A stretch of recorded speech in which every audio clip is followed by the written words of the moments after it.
Il Partito Democratico di Agrigento interviene attraverso una nota stampa sul comune commissariato per l'approvazione del bilancio.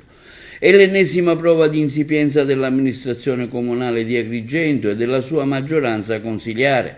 Dopo diversi solleciti, l'assessorato regionale agli enti locali ha inviato un commissario ad acta per approvare i bilanci di previsione 2024-2026.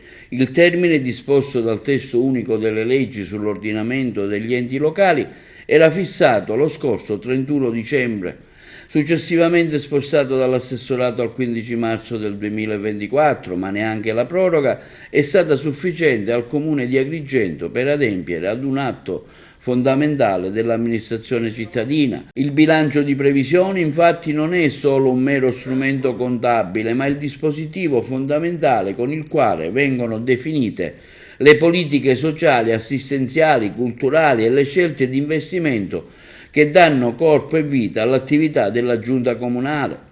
Non avere avuto la capacità, nonostante i mesi di proroga, di approvare per via ordinaria il bilancio previsione, per il Partito Democratico di Agrigento dà l'esatta dimensione, casomai ce ne fosse ulteriore bisogno, dello stato fallimentare di questa esperienza amministrativa e dell'assoluta incapacità del sindaco a governare le ordinarie scadenze gestionali.